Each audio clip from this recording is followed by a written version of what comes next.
शिवपुर गांव में गिरधारी नाम का एक अंधा अनाथ लड़का रहता था। उसी गांव में गणेश जी का एक प्राचीन मंदिर था। गिरधारी वही मंदिर के बाहर बैठकर भीख मांगकर अपना गुजारा करता था। गांव में एक शंकर चाचा थे जो बचपन से गिरधारी की देखभाल करते थे। गिरधारी उन्हीं के साथ रहता था और वे उसे सुबह मंदिर के बाहर छोड़ जाते थे और रात के समय उसे अपने घर ले जाते थे। इसी तरह समय बीत रहा था। एक दिन गिरधारी ने शंकर चाचा से कहा, चाचा, आप मेरा बोझ कब तक उठाते रहेंगे? आप बचपन से मेरी देखभाल कर रहे हैं। मैं आप पर और बोझ नहीं डालना चाहता। आप मुझे मेरे हाल पर छोड़ दीजिए। कैसी बात कर रहा है तू?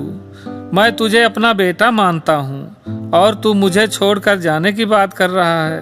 अगर तेरी जगह मेरा सगा बेटा होता तो क्या मैं उसे छोड़कर चला जाता?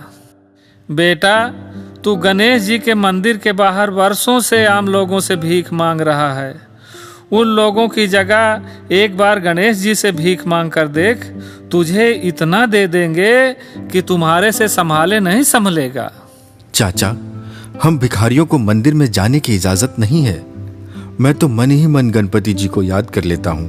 बेटा, तू चिंता मत कर, एक दिन सब ठीक हो जाएगा। ले, तेरा घर आ गया। चल अब जा, सो जा, रात काफी हो गई है। गिरधारी अपने घर में जाकर सो जाता है। अगले दिन शंकर चाचा गिरधारी को लेकर दर्शन के लिए गणेश जी के मंदिर पहुंचते हैं। तभी मंदिर का पुजारी उन्हें रोक लेता है। अरे, इस भिखारी को कहाँ मंदिर के अंदर ला रहे हो? यह तो हर दिन मंदिर के बाहर बैठता है। इसे मंदिर के बाहर ले जाओ। चल भिखारी, निकल बाहर यहाँ से। क्यों भाई, क्यों निकाल रहे हो इसे? क्या भिखारी इंसान नहीं होते? उन्हें पूजा पाठ करने का हक नहीं होता? तुम कौन होते हो इसे पूजा पाठ करने से रोकने वाले? चाचा, रहने दो। मैं मंदिर के बाहर से ही भगवान की पूजा कर लूंगा। यह कहकर गिरधारी अपनी पुरानी जगह जाकर बैठ गया। शंकर चाचा वापस अपने घर चले गए। गिरधारी वहीं बैठकर भीख मांग रहा था। तभी उसे किसी के रोने की आवाज सुनाई दी।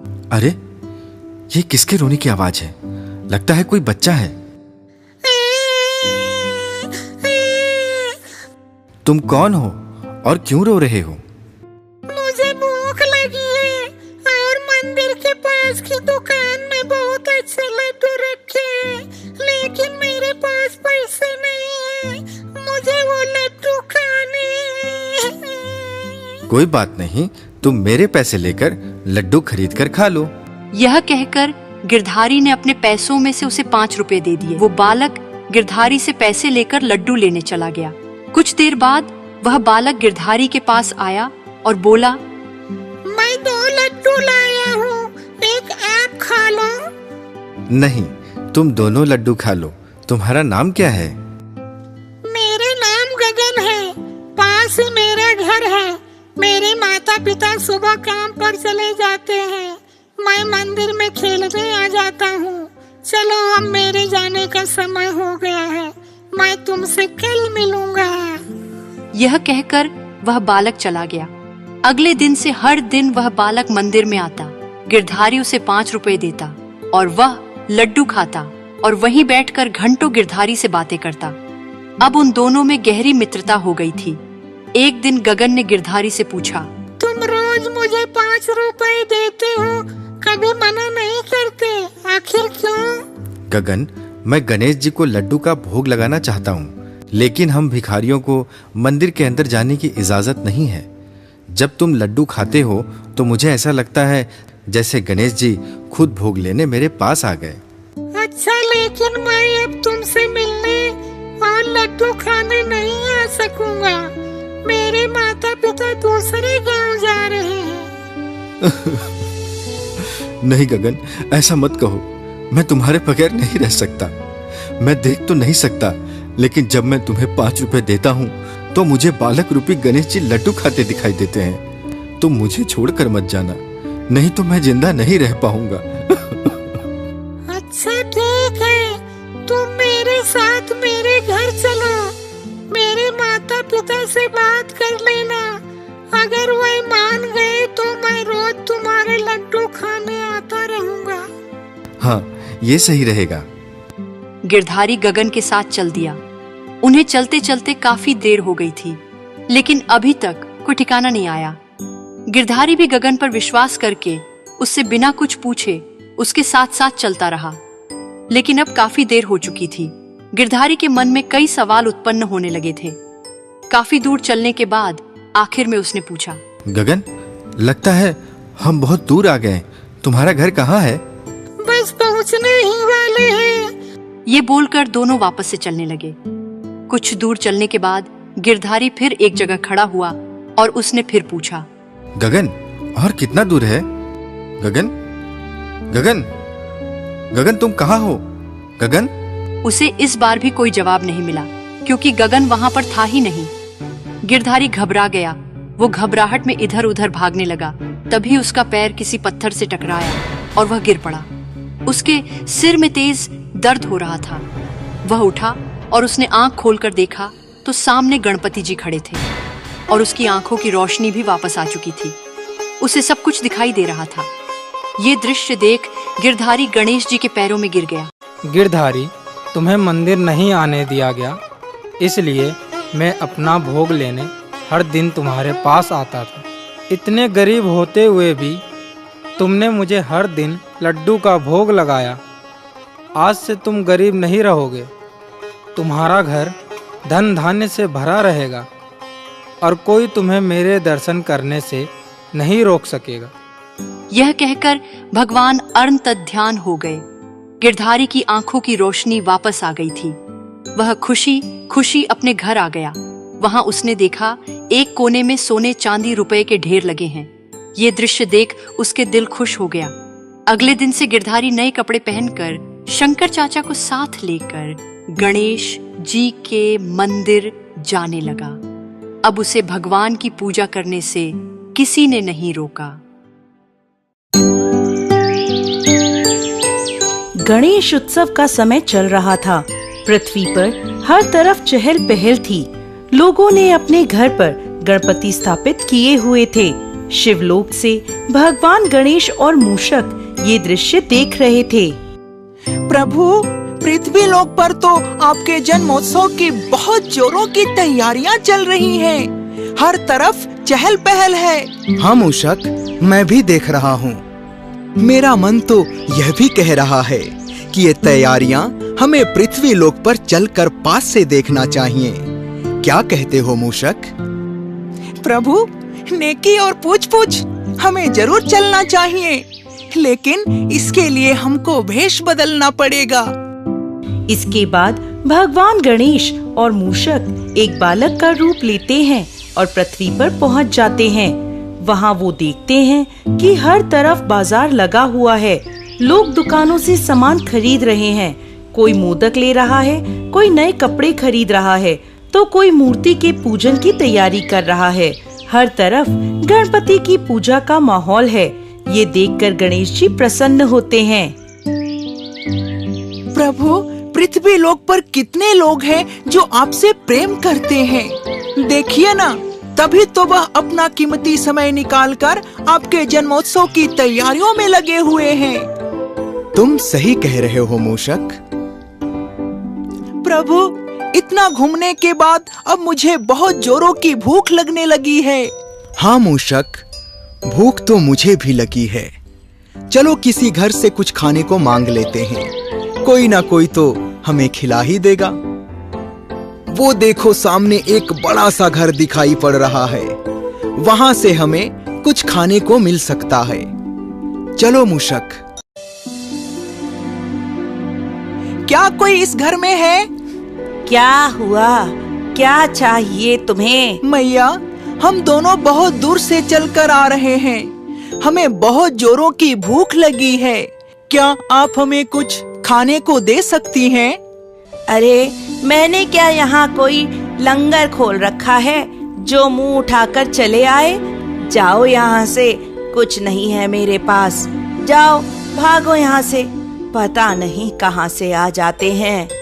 कोई बात नहीं मैया, हम चले जाते हैं यहाँ से। चलो मूषक। प्रभु, इस घर में तो हमें कुछ भोजन नहीं मिला, अब क्या करें? कोई बात नहीं मूषक, किसी और घर से पूछ लेते हैं। वो देखो सामने एक झोपड़ी दिखाई पड़ रही है, वहां चल के कुछ पूछते हैं। प्रभु, जिसके पास इतना बड़ा घर था, इतना धन था, उसने तो हमें खाना दिया ही नहीं। अब इस गरीब घर से हमें क्या ही मिल सकता है? मूषक, व्यक्ति धन से बड़ा और छोटा नहीं होता, हृदय से होता है। एक बार यहाँ भी चलकर देख लेते हैं।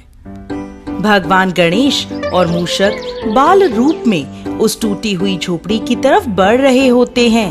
वो टूटी झोपड़ी शारदा की थी। शारदा अपनी बेटी के साथ रहती थी। शारदा का उसकी बेटी खुशी के अलावा इस दुनिया में और कोई नहीं था। शारदा की स्थिति बहुत खराब थी। जैसे तैसे उनका गुजारा चल रहा था। एक समय की रोटी जुटा पाना भी उन दोनों के लिए बड़ा मुश्किल था। इतनी गरीबी के बाद भी शारदा भगवान गणेश की पूजा आराधना किया करती थी। माँ, ये देखो, आज मुझको खीर मिली है। अच्छा, ये तो बहुत अच्छी बात है। हाँ माँ, आज हम कितने दिनों बाद खीर खाएंगे। कोई इस घर में है? क्या हुआ, बताइए। मैया, हम दोनों बहुत दूर से चलकर आ रहे हैं। हमें बहुत जोरों की भूख लगी है। क्या आप हमें कुछ खाने को दे सकती हैं? हमारे पास तो बस 2 ही कटोरी खीर है। मैं अब इसमें से इन बालकों को कैसे खिलाऊं? लेकिन मैं इन्हें मना भी तो नहीं कर सकती। ये बड़ी आस लेकर मेरे पास आए हैं। कोई बात नहीं, मैं इनको अपने कटोरी की खीर दे दूंगी। हाँ, आ जाओ, मैं तुम्हें कुछ खाने को देती हूँ। शारदा मूषक और गणेश जी को घर में बिठाती है और रसोई घर से खीर लेने के लिए जाती है। माँ, आप ये अपनी खीर लेकर कहाँ जा रही हैं? आप नहीं खाएंगी? नहीं बेटा, तुम खा लो। बाहर 2 भूखे बालक आए हैं, वो खाना मांग रहे हैं। अब हम उन्हें घर से बिना खिलाए कैसे भेज सकते हैं? पाप लगेगा ना। शारदा एक खीर की कटोरी मूषक को और एक गणेश जी को देती है। मूषक और भगवान गणेश बड़े चाव के साथ खीर खाते हैं। माई, खीर तो बहुत स्वादिष्ट है, लेकिन हमारा पेट नहीं भरा। थोड़ी और खीर मिल सकती है क्या? थोड़ी और खीर? ये लो भैया। खुशी अपनी खीर की कटोरी भी भगवान गणेश को दे देती है। ये देखकर भगवान गणेश बहुत प्रसन्न होते हैं। अब भगवान गणेश मूषक से मन ही मन वार्तालाप करते हैं। प्रभु, देख रहे हैं आप, ये लोग कितने अच्छे हैं।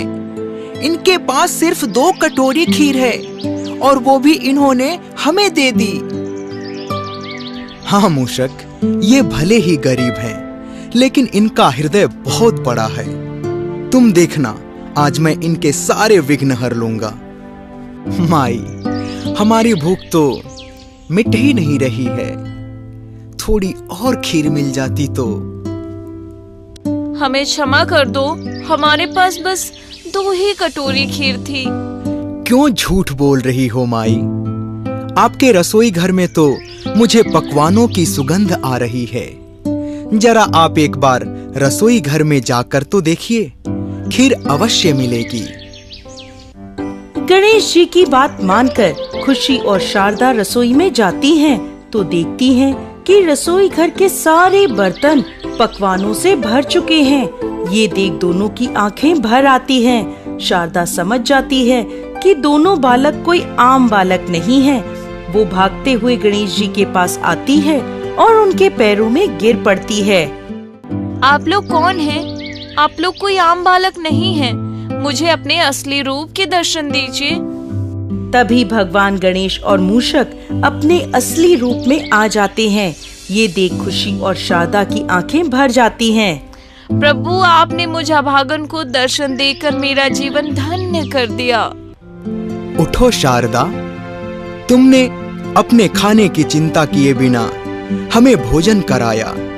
मैं तुमसे बहुत प्रसन्न हूँ। जाओ, मैं तुम्हें आशीर्वाद देता हूँ कि अब आजीवन तुम्हें किसी चीज की कमी नहीं होगी। ऐसा कहकर भगवान गणेश और मूषक अंतर्ध्यान हो जाते हैं। इधर शारदा की पलक झपकते ही उसकी टूटी झोपड़ी एक महल में बदल जाती है। उसका घर सोने चांदी से भर जाता है। गणेश जी की कृपा से दोनों का जीवन खुशियों से भर जाता है।